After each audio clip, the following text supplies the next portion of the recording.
ओम श्री गणेशाय नमः। आप सभी का हमारे YouTube चैनल पर हार्दिक स्वागत है। आज सुने भाद्रपद मास संकष्टी गणेश चतुर्थी व्रत की पौराणिक कथा। संकष्टी गणेश चतुर्थी व्रत प्रत्येक मास के कृष्ण पक्ष की चतुर्थी को किया जाता है।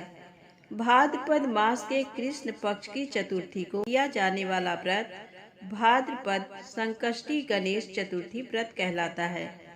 इस चतुर्थी को बहुला चतुर्थी भी कहते हैं। ये संकट नाशक चतुर्थी कहा गया है। भादो कृष्ण चतुर्थी सब संकटों की नाशक, विविध फलदायक एवं संपूर्ण सिद्धियों को देने वाली है। इस व्रत के प्रभाव से सभी प्रकार के विघ्न दूर हो जाते हैं। ये सब कष्टों का नाश कर धन की वृद्धि करने वाला व्रत है। इस दिन एक दंत गणेश जी की पूजा करें। एक बार माता पार्वती ने गणेश जी से पूछा कि हे पुत्र, भादो कृष्ण चतुर्थी को संकट नाशक चतुर्थी कहा गया है, अतः उस दिन का व्रत किस प्रकार किया जाता है, मुझसे समझा कर कहिए। गणेश जी ने कहा, हे माता, भादो कृष्ण चतुर्थी सब संकटों की नाशक, विविध फलदायक एवं संपूर्ण सिद्धियों को देने वाली है। श्री कृष्ण जी कहते हैं कि हे युधिष्ठिर, पुत्र की ऐसी बात सुनकर पार्वती जी ने उनसे पूछा कि आहार एवं पूजन में क्या विशेषता है, उसे कहिए। गणेश जी ने कहा कि गुरु द्वारा वर्णित प्रणाली से इस दिन भक्ति भाव से पूजन करें। चतुर्थी के दिन प्रातः नित्य कर्म से निवृत्त हो व्रत का संकल्प करें। तत्पश्चात रात्रि में पूजन और कथा श्रवण करें। पूर्व काल में नल नामक एक पुण्यात्मा और यशस्वी राजा हुए। उनकी रूपशालिनी रानी दमयंती नाम से प्रसिद्ध थी। एक बार उन्हें शाप ग्रस्त होकर राज्यच्युत होना पड़ा और रानी के वियोग में कष्ट सहना पड़ा।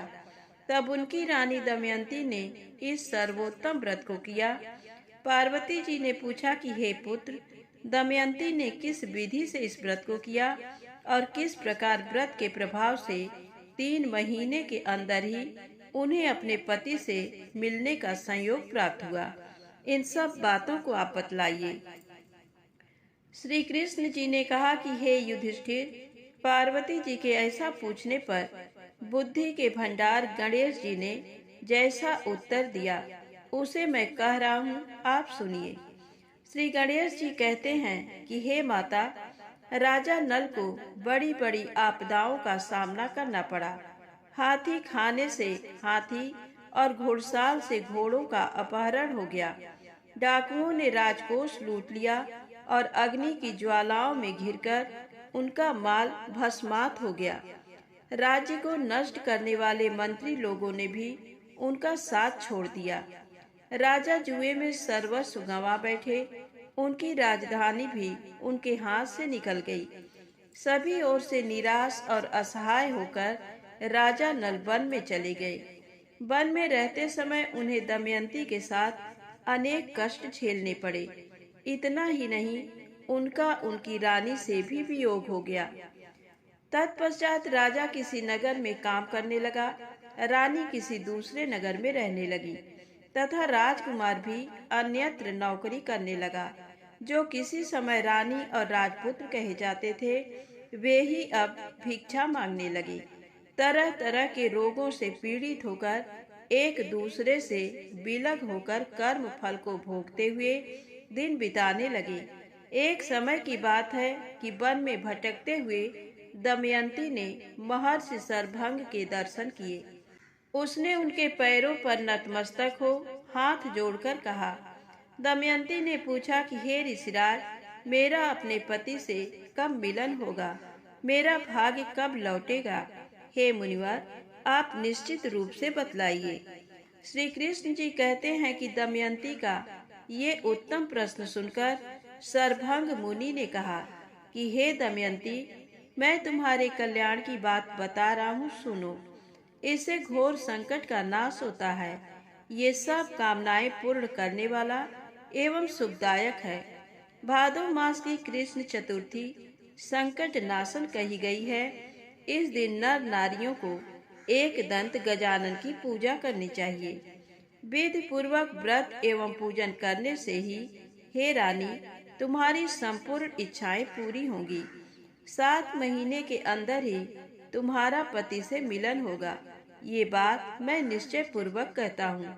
गणेश जी कहते हैं कि सरभंग मुनि का ऐसा आदेश पाकर दमयंती ने भादों की संकट नाशनी चतुर्थी व्रत प्रारंभ किया और तभी से बराबर प्रतिमास गणेश जी का पूजन करने लगी। 7 ही महीने में हे राजन, इस उत्तम व्रत को करने से उसे पति, राज, पुत्र और पूर्वकालीन वैभव आदि की प्राप्ति हो गई। श्री कृष्ण जी कहते हैं कि हे युधिष्ठिर, इसी प्रकार इस व्रत को करने से आपको भी राज्य की प्राप्ति होगी और आपके सभी शत्रुओं का नाश होगा, ये निश्चय है। हे राजन, इस प्रकार मैंने सभी व्रतों में उत्तम व्रत का वर्णन किया। ये सब कष्टों का नाश करता हुआ आपके भाग्य की वृद्धि करेगा। प्रेम से बोले गणेश जी महाराज की जय हो। अब आइए सुने गणेश भगवान की अगली पौराणिक कथा। एक समय की बात है, विष्णु भगवान का विवाह लक्ष्मी जी के साथ निश्चित हो गया। विवाह की तैयारी होने लगी। सभी देवताओं को निमंत्रण भेजे गए, परंतु गणेश जी को निमंत्रण नहीं दिया। कारण जो भी रहा हो, अब भगवान विष्णु की बारात जाने का समय आ गया। सभी देवता अपनी पत्नियों के साथ विवाह समारोह में आए। उन सब ने देखा कि गणेश जी कहीं दिखाई नहीं दे रहे हैं। तब वे आपस में चर्चा करने लगे कि क्या गणेश जी को नहीं न्योता है या स्वयं गणेश जी ही नहीं आए हैं। सभी को इस बात पर आश्चर्य होने लगा। तभी सबने विचार किया कि विष्णु भगवान से ही इसका कारण पूछा जाए। विष्णु भगवान से पूछने पर उन्होंने कहा कि हमने गणेश जी के पिता भोलेनाथ महादेव को न्योता भेजा है। यदि गणेश जी अपने पिता के साथ आना चाहते हैं तो आ जाते। अलग से न्योता देने की कोई आवश्यकता भी नहीं थी। दूसरी बात यह है कि उनको 1.25 मन मूंग, 1.25 मन चावल, 1.25 मन घी और 1.25 मन लड्डू का भोजन दिन भर में चाहिए। यदि गणेश जी नहीं आएंगे तो कोई बात नहीं। दूसरे के घर जाकर इतना सारा खाना पीना अच्छा भी नहीं लगता। इतनी वार्ता कर ही रहे थे कि किसी एक ने सुझाव दिया, यदि गणेश जी आ भी जाएं तो उनको द्वारपाल बनाकर बैठा देंगे कि आप घर की याद रखना। आप तो चूहे पर बैठकर धीरे धीरे चलोगे तो बारात से बहुत पीछे रह जाओगे। ये सुझाव भी सबको पसंद आ गया, तो विष्णु भगवान ने भी अपनी सहमति दे दी। अब होना क्या था कि इतने में गणेश जी वहां आ पहुंचे और उन्हें समझा बुझाकर घर की रखवाली करने बैठा दिया। बारात चल दी। तब नारद जी ने देखा कि गणेश जी तो दरवाजे पर ही बैठे हुए हैं, तो वे गणेश जी के पास गए और रुकने का कारण पूछा। गणेश जी कहने लगे कि विष्णु भगवान ने मेरा बहुत अपमान किया है। नारद जी ने कहा कि आप अपनी मूषक सेना को आगे भेज दें, तो वह रास्ता खोद देगी, जिससे उनके वाहन धरती में धंस जाएंगे। तब आपको सम्मान पूर्वक बुलाना पड़ेगा। अब तो गणेश जी ने अपनी मूषक सेना जल्दी से आगे भेज दी और सेना ने जमीन पोली कर दी। जब बारात वहां से निकली तो रथों के पहिए धरती में धंस गए। लाख कोशिश करें परंतु पहिए नहीं निकले। सभी ने अपने अपने उपाय किए, परंतु पहिए तो नहीं निकले, बल्कि जगह जगह से टूट गए। किसी की समझ में नहीं आ रहा था कि अब क्या किया जाए। तब तो नारद जी ने कहा, आप लोगों ने गणेश जी का अपमान करके अच्छा नहीं किया। यदि उन्हें मनाकर लाया जाए तो आपका कार्य सिद्ध हो सकता है और ये संकट टल सकता है। शंकर भगवान ने अपने दूत नंदी को भेजा और वे गणेश जी को लेकर आए। गणेश जी का आदर सम्मान के साथ पूजन किया। तब कहीं रथ के पहिए निकले। अब रथ के पहिए निकल तो गए, परंतु वे टूट फूट गए, तो उन्हें सुधारे कौन। पास के खेत में खाती काम कर रहा था, उसे बुलाया गया। खाती अपना कार्य करने के पहले श्री गणेशाय नमः कहकर गणेश जी की वंदना मन ही मन करने लगा। देखते ही देखते खाती ने सभी पहियों को ठीक कर दिया। तब खाती कहने लगा कि हे देवताओं, आपने सर्वप्रथम गणेश जी को नहीं मनाया होगा और ना ही उनकी पूजन की होगी, इसीलिए तो आपके साथ ये संकट आया है।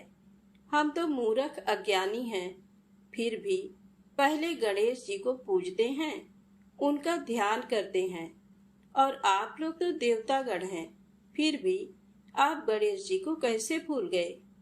अब आप लोग भगवान श्री गणेश जी की जय बोलकर जाएं, तो आपके सब काम बन जाएंगे और कोई संकट भी नहीं आएगा।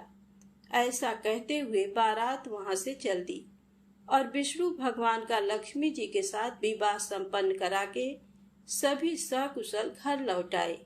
हे गणेश जी महाराज, जैसे आपने विष्णु जी के कार्य को सफल किया, ऐसे ही हम सभी के कार्य को सिद्ध करना।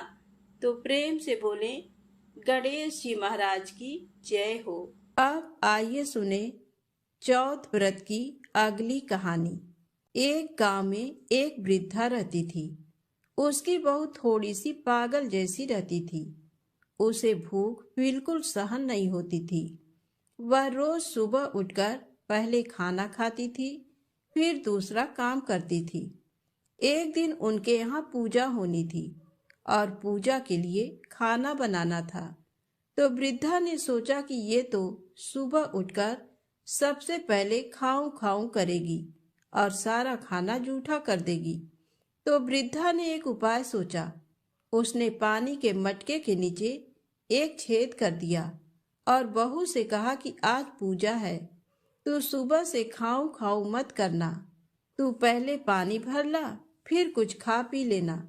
बहू ने सास से कहा कि ठीक है माँ, और वह पानी भरने के लिए चली गई। बहू पानी भरने कुएं पर आई तो उसने वहां पर सबसे पहले अपने साड़ी में बंधा हुआ आटा निकाला, फिर पनघट पर उसे गूंथ लिया और उसकी बाटियां बना ली। वहीं पास में शमशान था, वहां एक मुर्दा जलाया गया था, तो उसकी आंच में उसने वह बाटियां सेक ली। और पास में ही एक गणेश जी का मंदिर था। मंदिर में किसी ने गणेश जी को चोला चढ़ाया था, तो गणेश जी की तोंद में घी लगा हुआ था। उसने उससे बाटियां चुपोड़कर एक बाटी का भोग गणेश जी को लगाकर उसने वह बाटियां खा ली। उसके बाद वह आराम से अपने घर चली गई। इधर गणेश जी ने क्रोधित होते हुए नाक पर उंगली चढ़ा ली। फिर उसके बाद कोई उधर से निकला तो उसने देखा कि गणेश जी ने नाक पर उंगली चढ़ा रखी है। तो उसने गांव में जाकर सबसे कह दिया कि गणेश जी ने नाक पर उंगली चढ़ा ली। अब गणेश जी की नाक पर से उंगली उतारने के लिए सभी लोग प्रयास करने लगे। कोई गणेश जी के पाठ करने लग गया, कोई हवन कर रहा है ताकि गणेश जी नाक पर से उंगली हटा लें, पर गणेश जी ने नाक पर से उंगली नहीं हटाई। अब ये बात राजा तक पहुंच गई। राजा ने बड़े बड़े पंडित और ज्योतिष बुलवाए, पर वह भी गणेश जी की नाक से उंगली नहीं हटा पाए। अब राजा ने पूरे राज्य में मुनादी करवा दी कि जो भी गणेश जी की नाक पर से उंगली हटाएगा उसे 5 गांव की जागीर दे दी जाएगी। अब राज्य में सभी लोग अपनी अपनी तरफ से प्रयास करने लगे, पर गणेश जी ने नाक से उंगली नहीं हटाई। सभी लोग थक हार गए।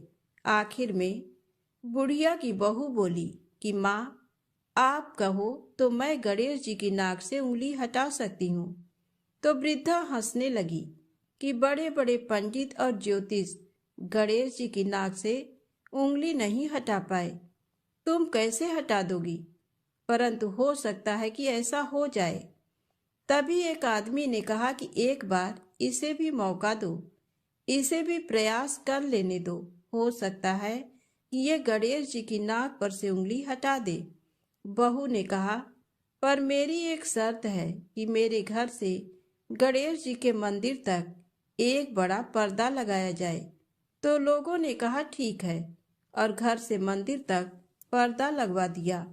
अब बहू ने अपने घाघरे में धोना यानी कपड़े धोने का हथियार छिपाकर मंदिर गई।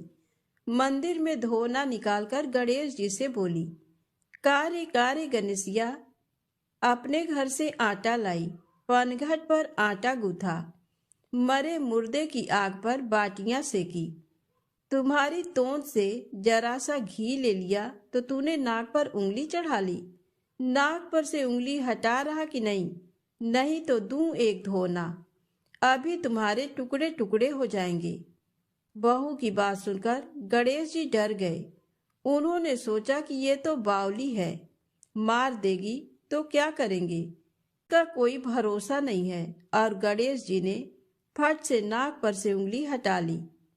पूरे गांव में वृद्धा की बहू की जय जयकार होने लगी कि बुढ़िया की बहू ने गणेश जी की नाक से उंगली हटवा दी। राजा ने अपने आदेश अनुसार 5 गांव जागीर में दिए।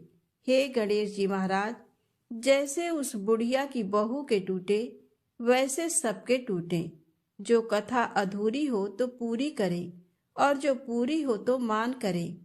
कहानी कहने वाले और सुनने वाले सभी की मनोकामनाएं पूर्ण करें।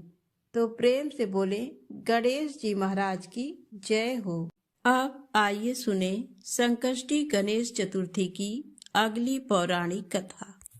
कथा के अनुसार एक बार इंद्र समेत सभी देवतागण भगवान शिव के पास अपने संकटों को दूर करने की प्रार्थना लेकर पहुंचे।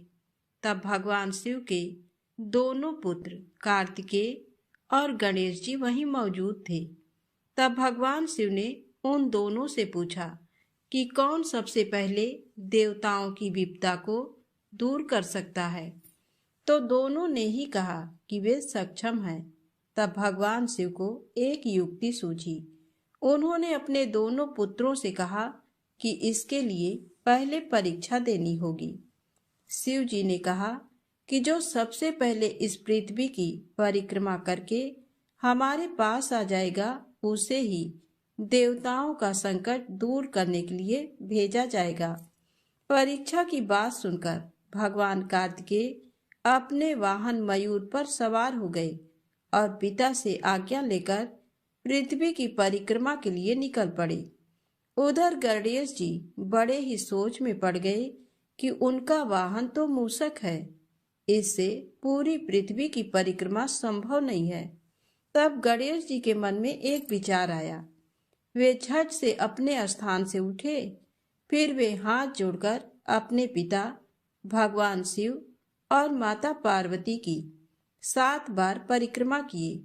उसके बाद अपने स्थान पर आकर बैठ गए। सभी देवी देवता ये देखकर आश्चर्य में पड़ गए। कुछ समय बाद कार्तिकेय जी पृथ्वी की परिक्रमा करके कैलाश पर आए और स्वयं को विजेता घोषित करने लगे। इसी बीच शिव जी ने गणेश जी से पूछा कि तुमने पृथ्वी की जगह अपने माता पिता की परिक्रमा क्यों की? इस पर गणेश जी ने कहा कि माता पिता के चरणों में ही समस्त लोक बसता है। छोटे पुत्र का उत्तर सुनकर शिव जी बड़े प्रसन्न हुए। उन्होंने गणेश जी को देवताओं का संकट दूर करने के लिए भेजा। महादेव ने गणेश जी को वरदान दिया कि जो भी व्यक्ति चतुर्थी के दिन तुम्हारी पूजा करके रात्रि में चंद्रमा को अर्घ्य देगा, उसके सभी पाप मिट जाएंगे, विपदाएं दूर होंगी और समस्त मनोकामनाएं पूरी होंगी। जीवन में सुख और समृद्धि में वृद्धि होगी।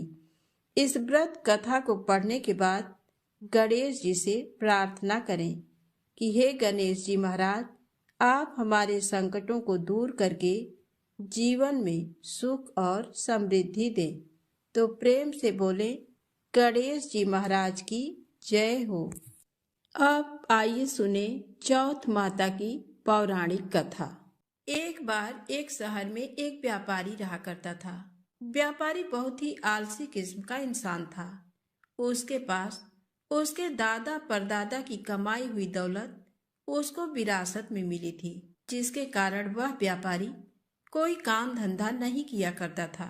व्यापारी का एक बेटा था जो व्यापारी की तरह काम धंधा नहीं करता था और बहुत आलसी था।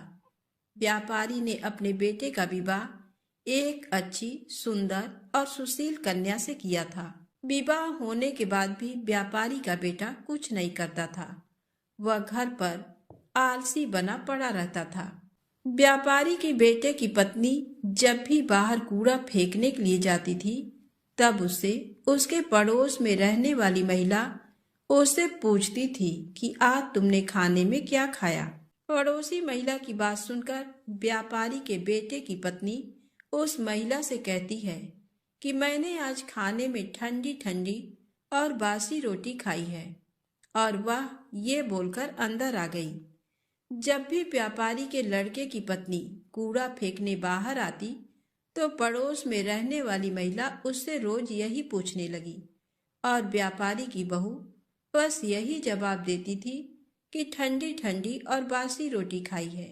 एक दिन अचानक से जब व्यापारी के लड़के की पत्नी कूड़ा फेंकने के लिए बाहर आई, तब पड़ोस में रहने वाली महिला ने उससे पूछा कि आज तुमने खाने में क्या खाया।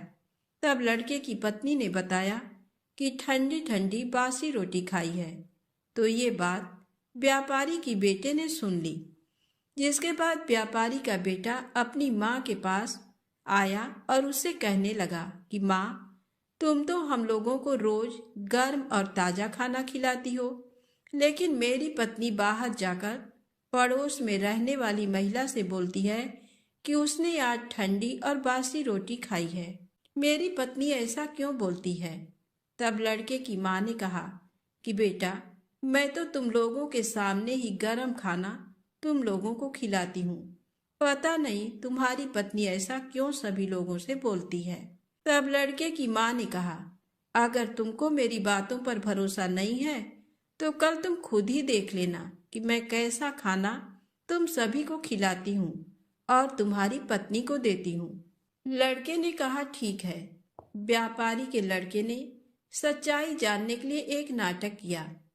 व्यापारी के बेटे ने अपनी तबीयत खराब होने का नाटक करने लगा। वह पलंग में जाकर चद्दर ओढ़कर लेट गया और चद्दर में से चुपचाप सब कुछ देखने लगा। और जब लड़के की माँ ने सभी को खाना परोसा, तब उसने देखा कि मेरी माँ ने तो गर्म खाना ही मेरी पत्नी को खिलाया है। मेरी माँ तो एकदम सत्य बोल रही है। जैसे ही उसकी पत्नी खाना खाकर उठी, तो वह लड़का अपनी पत्नी के पीछे पीछे गया और उसने देखा कि जब उसकी पत्नी कूड़ा फेंकने के लिए बाहर गई है, तब पड़ोस में रहने वाली महिला ने उससे एक बार फिर से वही पूछा कि आज तुमने खाने में क्या खाया है। जिसके बाद उसकी पत्नी ने एक बार फिर से उस पड़ोसी महिला को वही बताया जो वह हर बार बताती आई थी कि आज मैंने ठंडी और बासी रोटी खाई है। अपनी पत्नी की ये करतूत देखकर उसने अपनी पत्नी से कहा कि मेरी माँ तो तुम्हें रोज गर्म खाना ही खिलाती है, तो तुम पड़ोसी को क्यों बोलती हो कि वह तुमको ठंडा और बासी खाना खिलाती है। लड़के की पत्नी बहुत बुद्धिमान और चालाक थी। उसने अपने पति को समझाया कि ना तो आप बाहर जाकर पैसे कमाते हो और ना ही आपके पिताजी बाहर जाकर पैसे कमाते हैं। ये तो आपके पिताजी को विरासत में मिले धन की रोटी है। अगर आप लोग अभी भी नहीं समझेंगे तो एक दिन सारा धन खत्म हो जाएगा और घर में खाने के लिए रोटी तक नहीं मिलेगी। लड़के को अपनी पत्नी की बात सुनकर समझ में आ जाता है कि वह सही बोल रही है। अगर मैंने अभी धन नहीं कमाया तो आगे बहुत बड़ी दिक्कत हो सकती है। जिसके बाद लड़के ने ये तय कर लिया कि अब वह पैसा कमाएगा, जिसके लिए व्यापारी के बेटे ने ये तय किया कि वह विदेश जाएगा और विदेश में बहुत सारा धन कमाएगा। व्यापारी का बेटा धन कमाने के लिए विदेश चला जाता है। अपने पति के विदेश जाने के बाद उसकी पत्नी 12 महीने के लिए चौथ माता का व्रत रखने लगती है और धीरे धीरे 12 महीने गुजर जाते हैं। तब चौथ माता और गणेश जी ने उसकी पत्नी की व्रत रखने और पूजा करने से खुश हो जाती हैं। जिसके बाद चौथ माता और गणेश जी ये तय करते हैं कि अब इस कन्या को इसके पति से मिलवा देना चाहिए, क्योंकि 12 महीने गुजर चुके हैं। जिसके बाद चौथ माता और गणेश जी एक बार जब व्यापारी का बेटा विदेश में अपने घर में गहरी नींद में सो रहा होता है, तब उसके सपने में जाकर चौथ माता ने कहा कि तुम अपने घर चले जाओ, तुम्हारी पत्नी तुमको बहुत याद कर रही है और वह तुम्हारा इंतजार कर रही है। लड़के ने चौथ माता से कहा कि मैं यहाँ से कैसे जा सकता हूँ, मेरा यहाँ पर बहुत सारा व्यापार फैला हुआ है और मेरे जाने के बाद इस व्यापार को कौन देखेगा। चौथ माता ने लड़के से कहा कि तुम चिंता मत करो, कल तुम सुबह एक दिए को जलाकर उसको लेकर अपने साथ बैठ जाना। जिन जिन लोगों को तुमको पैसा देना है वह तुमको पैसे दे जाएंगे, और जिन जिन लोगों को तुम्हें पैसा देना है वह तुमसे पैसा ले जाएंगे, और इस प्रकार से तुम्हारा सारा व्यापार एक ही दिन में सिमट जाएगा। व्यापारी के लड़के ने चौथ माता की बात मानकर अगले दिन वैसा ही किया जैसा चौथ माता ने उससे करने के लिए कहा था। उसने अपने हाथ में सूरज दीपक जलाकर बैठ गया। जिसके बाद व्यापारी आए, उसको पैसा दे गए, और जिसको उसे पैसा देना था वह उससे पैसा ले गए, और व्यापारी के लड़के का व्यापार एक ही दिन में सिमट गया। इसके बाद व्यापारी का बेटा अपने घर जाने के लिए निकल पड़ा। थोड़ी दूर चलने के बाद जब व्यापारी का बेटा आधे रास्ते पहुंच गया था, तब उसको रास्ते में एक सांप दिखाई दिया। वह सांप एक जगह जल रही अग्नि के पास जा रहा था, जिसको देखकर व्यापारी के बेटे ने सांप को अग्नि के पास जाने से रोक दिया। व्यापारी के बेटे के ऐसा करने के बाद वह सांप बहुत क्रोधित हो गया। वह कोई और नहीं बल्कि नागराज थे। तभी नागराज ने उस लड़के से कहा कि तुमने ये क्या किया? मैं तो नाग योनि से छुटकारा पाने के लिए जा रहा था, लेकिन तुमने ऐसा होने नहीं दिया। अब मैं तुमको जान से मार दूंगा। जिसके बाद व्यापारी के बेटे ने कहा कि मैं पिछले 1 साल से विदेश में हूँ। मेरी पत्नी मुझे बहुत याद कर रही है और मैं 1 साल बाद अपने घर जा रहा हूँ। आप मुझे अभी छोड़ दीजिए, मैं अपनी पत्नी से एक बार मिल लूँ, तब कल आप मेरे घर आकर मुझे मार दीजिएगा। जिसके बाद नागराज ने व्यापारी के बेटे को जाने दिया और थोड़ी ही देर में अपने घर वह पहुंच गया। लेकिन व्यापारी का बेटा बहुत डरा हुआ था, तो उसकी पत्नी ने पूछा कि आप इतने भयभीत क्यों हैं? तब उसने अपनी पत्नी को बताया कि मेरे साथ रास्ते में ये दुर्घटना घटी थी कि एक नागराज अपनी नाग योनि से मुक्त होने जा रहे थे, लेकिन मैंने उनको जाने से रोक दिया, जिससे वह बहुत क्रोधित हो गए हैं और उन्होंने मुझे मारने का वचन लिया है। कल वह मुझे मारने के लिए आएंगे। व्यापारी की बेटे की पत्नी बहुत चालाक और बुद्धिमान थी, और उसने अपने पति की बात सुनकर अपने घर की सीढ़ियों पर कुछ न कुछ रख दिया। उसकी पत्नी ने पहली सीढ़ी पर दूध रख दिया, दूसरी सीढ़ी पर बालू बिखेर दी और तीसरी सीढ़ी पर फूल बिखेर दिए। चौथी सीढ़ी पर सुगंधित इत्र डाल दिया और 5वीं सीढ़ी पर बहुत स्वादिष्ट मिठाइयाँ रख दी और जाकर पलंग पर अपनी चोटी लटकाकर लेट गई और अपने दरवाजे को खुला छोड़ दिया। नागराज जब उसके पति को मारने के लिए आए, तब उन्होंने सीढ़ियों में दूध देखा, तो उन्होंने उस दूध को पी लिया और एक एक करते सभी सीढ़ियों की सारी चीजें खा लिए। और तब उन्होंने बोला कि व्यापारी, तुमने मुझे बहुत प्रसन्न किया है, लेकिन मैंने तुमको वचन दिया है कि मैं तुमको मारूंगा जरूर। अब मैं कुछ नहीं कर सकता, मैं अपने वचन से बंधा हुआ हूँ। जिसके बाद नागराज व्यापारी के बेटे को मारने के लिए 7 सीढ़ी पार करके उसके कमरे के पास जाने लगे। तब वहां पर चौथ माता और गणेश जी ने आकर उस नागराज को अपनी तलवार से काट काट कर चारों तरफ फेंक देते हैं और जिसके बाद नागराज का एक हिस्सा लड़के के जूते में चला गया। नागराज ने कहा, मैं यहीं छुपा रहूंगा और कल जब सुबह वह व्यापारी जूता पहनेगा तब मैं उसको काट लूंगा। लेकिन तभी अचानक से वहां पर बहुत सारी चींटियां आ गईं और उन्होंने नागराज को देखा कि जूते के अंदर हैं। तब चींटियों ने कहा कि इसकी पत्नी तो हमको रोज कुछ ना कुछ खाने के लिए देती थी, आज हम लोग इसके पति की जान बचाते हैं। चींटियों ने नागराज को खा लिया। चींटियों के खाने के बाद चारों तरफ खून ही खून फैल गया था। जैसे ही सुबह हुई तब लड़के की माँ उसके कमरे में आई और लड़के की माँ ने कमरे से खून निकलता देख बहुत डर गई और उसने सोचा कि मेरे बेटे और मेरी बहू को किसी ने जान से मार दिया है। वह बहुत जोर जोर से चिल्लाने लगी।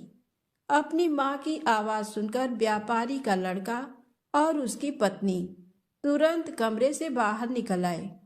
तभी लड़के की माँ अपने बेटे और अपनी बहू को जिंदा देखकर बहुत खुश हो गई। लड़के ने अपनी माँ से कहा कि माँ, तुम रो क्यों रही हो? आज तो खुशी का दिन है क्योंकि आज मेरा दुश्मन मर गया है। लेकिन मेरे जाने के बाद मेरी लंबी आयु के लिए किसने पूजा किया था और किसने व्रत रखा था? तब लड़के की माँ ने कहा कि बेटा, मैंने तो कोई व्रत नहीं रखा था। तब लड़के ने अपनी पत्नी से पूछा कि तुमने व्रत रखा था? तब उसकी पत्नी ने कहा कि हाँ जी, मैंने आपके जाने के बाद 12 महीने तक चौथ माता की पूजा की थी, उन्हीं ने आपकी जान बचाई है। तभी लड़के की माँ ने लड़के से कहा कि मैं तो तुम्हारी पत्नी को रोज खाना देने जाती थी, तब इसने 12 महीने व्रत कैसे रख लिया? तुम्हारी पत्नी झूठ बोल रही है। मैं रोज उसको खाने के लिए 4 रोटी देती थी, तो ये मैं कैसे मान लूं कि तुम्हारी पत्नी ने व्रत रखा था? तब लड़के की पत्नी ने बताया कि माँ जी, मैं 1 रोटी गाय माता को खिलाती थी और 1 रोटी जमीन में गाड़ देती थी और 1 रोटी मेहतरानी को देती थी और बची हुई 1 रोटी रात में चंद्रमा को अर्घ देकर खाती थी। लेकिन तभी लड़के की माँ ने कहा, मैं तेरी बातों का विश्वास कैसे मान लूं? जिसके बाद लड़के की पत्नी ने कहा कि माँ जी, आप गाय माता से पूछ लो। जैसे ही गाय माता से पूछा ये बात सत्य है, तो गाय माता बहुत जोर जोर से हंसने लगी और उनके मुंह से पलाश के फूल गिरने लगे, जिससे ये बात सच साबित हुई। और फिर पत्नी ने जमीन खोदकर देखा तो रोटी की जगह सोने की रोटी थी और ये बात भी सच साबित हुई। फिर लड़के की पत्नी ने मेहतरानी से पूछा, उन्होंने हाँ कर दिया। ये बात भी सच साबित हो गई और तभी लड़की की माँ ने मान लिया कि मेरी बहू ने चौथ माता और गणेश जी की पूजा की थी। लड़के ने अपनी पत्नी को धन्यवाद दिया और सभी लोग मिलजुल कर हंसी खुशी रहने लगे। हे चौथ माता, जैसा फल ब्राह्मणी के बेटे को दिया वैसा सभी को देना। कहानी कहने वाले को, कहानी सुनने वाले को, हुंकारा भरने वाले को और पूरे परिवार को देना। एक बार प्रेम से बोलिए गणेश जी महाराज की जय, चौथ माता की जय। चौथ माता की दूसरी कहानी। एक बुढ़िया माई के ग्वालिया बछालिया नाम का बेटा था। बुढ़िया माई अपने बेटे के लिए 12 महीने की चारों चौथ करती थी। बेटा लकड़ी लेकर आता था और दोनों माँ बेटा उनको बेचकर गुजारा करते थे। बुढ़िया माई रोजाना लकड़ी में से 2 लकड़ी रख लेती और चौथ के दिन बेटे से छुपकर बेचकर सामान लाती थी और 5 पुआ बनाती थी। 1 पुआ गणेश जी महाराज को, 1 चौथ माता को चढ़ाती, 1 ब्राह्मण को और 1 अपने बेटे को खिलाती थी और 1 पुआ खुद खाती थी। एक चौथ के दिन बेटा अपनी पड़ोसन के घर गया। वह पुआ बना रही थी। जब उसने पूछा कि आज क्या है जो पुए बना रखे हैं, तब वह बोली, मैंने तो आज ही बनाए हैं, पर तेरी माँ तो चारों चौथ को पुए बनाती है। उसने जाकर माँ से पूछा, माँ तू रोज पुए बनाती है, मैं इतनी मेहनत से कमाता हूँ। बुढ़िया माई बोली, मैं तो चौथ माता का व्रत करती हूँ। वह बोला कि तू मुझे रख ले या तो तू चौथ माता को ही रख ले। बुढ़िया माई बोली, मैं तो तेरे लिए ही चौथ का व्रत करती हूँ, इसलिए मैं तुझे छोड़ सकती हूँ, पर चौथ माता को नहीं। जब बेटा घर से जाने लगा तो बुढ़िया माई बोली, तू जा रहा है तो मेरे हाथ में से ये आखा लेते जा, जहाँ संकट आए वहाँ ही पूर देना। बेटे ने सोचा बात झूठी है, पर ले चलने में क्या बुराई है। वह चलने लगा और वह थोड़ी दूर पहुंचा ही था कि उसने देखा कि खून की नदी बह रही थी। कहीं से भी रास्ता नहीं मिला, तो आंखा पूर कर बोला कि चौथ माता, अगर तू सच्ची है तो रास्ता हो जाए। ऐसा कहते ही झट से रास्ता मिल गया। आगे गया तो घनघोर अंधेरा उजाड़ फैला हुआ था।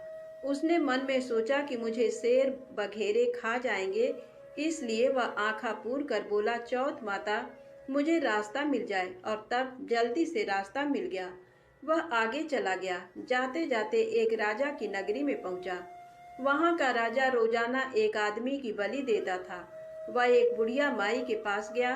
वह बुढ़िया माई रोती जा रही थी और पुए बना रही थी। लड़के ने बुढ़िया माई से पूछा कि बुढ़िया माई क्यों रो रही हो? तो बुढ़िया माई ने जवाब दिया कि मेरे एक ही बेटा है, जिसकी कल राजा बलि देने वाला है। मैं उसी के लिए पुए बना रही हूँ। वह बोला, बुढ़िया माई अपने बेटे की जगह मुझे पुए खिला दे, मैं उसकी जगह बलि चढ़ने चला जाऊंगा। बुढ़िया माई ने कहा कि मैं दूसरे के पुत्र को कैसे भेज सकती हूँ, लेकिन वह नहीं माना, तो बुढ़िया माई ने उसको पुए खिला दिए। अगले दिन जब राजा का संदेश आया तो बुढ़िया माई ने सोचा कि मैं कैसे दूसरे के बेटे को बलि चढ़ने के लिए भेज सकती हूँ, मैं ऐसा नहीं कर सकती। लेकिन बाहर की आवाज सुनकर वह जाग गए और राजा के आदमियों के साथ चला गया।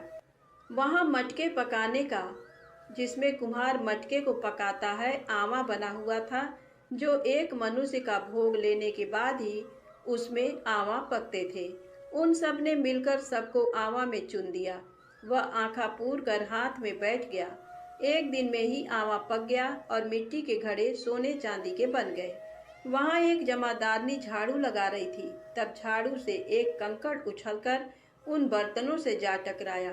तब जमादारनी ने राजा को जाकर बताया कि आपका आवा तो पक गया है। तब राजा ने सोचा कि आवा तो 8 दिन में पकता है, आज एक ही दिन में कैसे पक गया। जब जाकर देखा तो वहां पर तो मिट्टी के मटके की जगह हीरे मोती और सोने चांदी के कलश हो गए। अंदर से आवाज आई कि धीरे से उतारो, अंदर आदमी है। आवाज को सुनकर राजा के आदमी डर गए कि अंदर कौन सा भूत प्रेत आ गया। फिर वह बोला कि डरो मत, मैं तो सिर्फ एक आदमी हूँ जिसको तुमने अंदर चुना था। देखा तो अंदर हरे हरे जवारे उग रहे थे। राजा ने पूछा कि तू अंदर जीवित कैसे बच गया? तब उसने बताया कि मेरी माँ चौथ का व्रत करती है। जब मैं घर से निकला था तो मेरी माँ ने मुझे आंखें दिए थे, मैं उन्हीं को पूर कर बैठ गया और चौथ माता के कारण बच गया। जब राजा ने कहा कि मैं तेरे को एक घोड़े पर बैठाकर सांकल में बांध देता हूँ, यदि वह सांकल खुलकर मेरे बन जाएगी तो मैं चौथ माता को सच्ची मान लूंगा। तब वह आंखें पूर कर बैठ गया और चौथ माता से कहने लगा, हे चौथ माता, अब तुम ही मेरी लाज बचाना। तब सांकल खुलकर राजा के बंध गई। राजा ने अपनी बेटी की शादी उस लड़के से कर दी और बहुत सा धन दौलत देकर विदा किया। पड़ोसन बोली कि माई तेरे बेटे बहू आए हैं। जब छत पर चढ़कर देखा तो सच में बहू बेटे आ रहे थे। हे चौथ माता, जैसे आपने बुढ़िया और उसके बेटे पर कृपा बनाई, वैसे सभी पर कृपा बनाना। प्रेम से बोले गणेश जी महाराज की जय हो, चौथ माता की जय हो। अब आप बड़े ही श्रद्धा भाव से सुने गणेश चालीसा पाठ। वक्रतुंड महाकाय सूर्यकोटि समप्रभा निर्विघ्नं कुरु मे देव सर्वकार्येषु सर्वदा। जय गणपति सद्गुण सदन कविवर बदन कृपा विघ्न हरण मंगल करण। जय जय गिरिजाला जय जय जय जय गणपति राजू, मंगल भरड़ करड़ शुभ काजू। जय गज बदन सदन सुखदाता, विश्व विनायक बुद्धि विधाता। वक्रतुंड सुचि सुंड सुहावन, तिलक त्रिपुंड भाल मन भावन। राजित मणि मुक्तन उर्माला, स्वर्ण मुकुट सिर नयन विशाला। पुस्तक पाणि कुठार त्रिशूलम, मोदक भोग सुगंधित फूलम। सुंदर पीतांबर तन साजित, चरण पादुका मुनि मन राजित।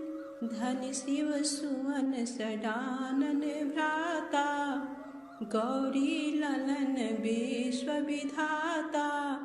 रिद्धि सिद्धि तव चमर डुलावे, मूषक वाहन सोहत द्वारे। कहाँ जन्म शुभ कथा तुम्हारी, अति सुचि पावन मंगलकारी। एक समय गिरिराज कुमारी, पुत्र हेतु तप कीना भारी। भयो यज्ञ जब पूर्ण अनुपा, तब पहुँचो तुम धरि द्विज रूपा। अतिथि जानी के गौरी सुखारी, बहुविधि सेवा करी तुम्हारी। अति प्रसन्न हुए तुम वर दीन्हा, मातु पुत्र हित जो तप कीन्हा। मिलहि पुत्र तुहि बुद्धि विशाला, बिना गर्भ धारण यही काला। गणनायक गुण ज्ञान निधाना, पूजित प्रथम रूप भगवाना। अस कही अंतर धान रूप हुए, पलना पर बालक स्वरूप हुए। बनि शिशुरुदन जबहि तुम ठाना, लखि मुख सुख नहीं गौरी समाना।